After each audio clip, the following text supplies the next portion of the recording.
Arcus 2903. I rose early to experience a few deaths in the archives I recently captured from the Rift. I had some milk from Terra 728.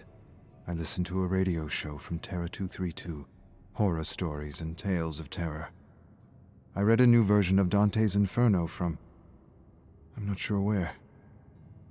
I thought of home, had some whiskey, and slept for what felt like an eternity. Arcus 437. I'm going to have a couple shots of whiskey from Terra 917, experience a few memories, then head to bed. The warmth of spirits from 917 has always had a way of lulling me away. While it is true this is a cruel fate, an even crueler fate would have been imprisoned here without the Aurus, without the ability to manifest and create and enjoy. It feels strange, as this may seem as the nexus of creation, able to travel memories and cull from those memories without restraint. Helps pass the time. Arcus 8875. It's always entertaining to watch a survivor try to escape with a femoral artery lacerated. Some victims actually get quite far before shock and cardiac arrest overwhelm them. They fight and struggle for life as if death were final. Perhaps this is the reason the entity wipes the slate clean with every resurrection. The unwavering belief that death is real gives weight and gravitas to the trial, to the experience. Otherwise, survivors won't care, wouldn't run, wouldn't feel. The fear of death is the pulse of life, and believing death is real gives emotion to the experience. It, in other words, feeds the entity. Arcus 1118. There's nothing like silence to drive you mad. I stared out into the endless ocean of black fog surrounding me and quickly realized how incredibly small and insignificant we are. Dread and despair soon overtook me, and I began to realize how arrogant we were back home to try to define and describe these living cosmic entities. We thought we had figured most out. We barely scratched the surface. Arcus 182. I have discovered structures within the realms of the entity that remind me of home. It is possible others from Terra Primus have found themselves marooned within the entity. These survivors could have with them knowledge to free me from this tower, and possibly ideas on how to escape this infernal dimension. As far as I know, we were one of the first of the many worlds to begin unraveling these great cosmic mysteries and proving that planets and solar systems were, well, alive. These discoveries led to entire paradigm shifts that unlocked for us our ability to travel from dimension to dimension. Where once we thought our knowledge was absolute, these discoveries showed us how little we actually knew about the world. Arcus 789.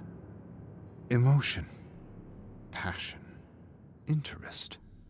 They are the spark, the undefinable force that enables creation. You cannot manifest anything if you are not filled with emotion about it. The Aurus was ridiculed because the Council lacked understanding. This might be the whiskey ruminating, but art is not created by thought alone, but by thought and feeling working in harmony. Feeling is everything. Feeling is the most important aspect of bringing anything to life. It is the fuel that makes thought and intention reality. Arcus 968. Strange, luminous markings left in the trials for survivors and killers that help me navigate and study rifts with greater ease. Someone is trying to reach out to me. Tampering with the entity, using tricks to secure my attention, to let me know I'm not alone, to let me know I'm not the only one able to manifest within the entity. Yet the knowledge of living dimensions and ancients is knowledge few have developed amongst the infinite Terra worlds within the known galaxies. Arcus 571. Gut-wrenching shrieks echoing through the fog disturbed my sleep. I woke up, put on some slacks, clambered to the roof with some whiskey, and hit golf balls into the abyss. There's something about hitting iron and wood into oblivion that's calming, even therapeutic. I must have hit 1,000 golf balls before the yelling and screaming finally subsided, and I called it a night. Arcus, 572. Someone left a bucket of golf balls at my door with a note. Best balls ever. Upon further inspection, I realized they were hardened eyeballs. Fossilized eyeballs, collected no doubt throughout the Lost Realms. I didn't realize eyeballs could be fossilized, or that they make, dare I say, decent golf balls. I actually wouldn't mind another bucket. This must be a gift from my mysterious friend. Arcus, 7294. I woke up soaked in blood, with no recollection of what transpired the night before. The blood dripped off my nose and chin. I felt my forehead and scalp to discover a deep, stinging gash. Accident? Self-inflicted? Nightmares of the fog? Creatures of the abyss? I didn't know. Later, by the bed, I discovered a purple mound of flesh and gore. I cleaned the slop and tossed it out the window into the abyss, from where it had come. Arcus, 129. A knock at the door and an invitation attached to a bottle of whiskey waiting for me at the foot of the door. I kneeled to inspect the invitation. You are cordially invited to the entity's birthday. The entity has a birthday. Am I losing my mind? My grip on reality, whatever that actually means here. Is this some kind of prank by a marooned soul? Arcus, 1256. Discovered new memories of Evan, which shed some light on his descent. The question I am asking myself is, did the entity begin to corrupt him before he was snatched for the trials, or was all that anger and bloodlust a result of his harsh upbringing?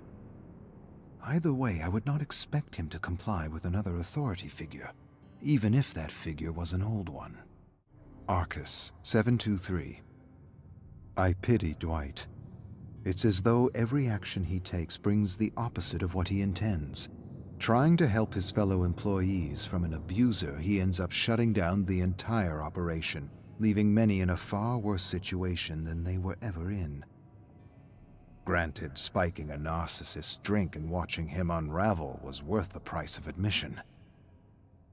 The many memories of survivors struggling with narcissists have led me to the conclusion that there are only 3 possibilities when relating to a narcissist: enable them, run away from them, or destroy them. But beware, narcissists take everyone with them when they go down.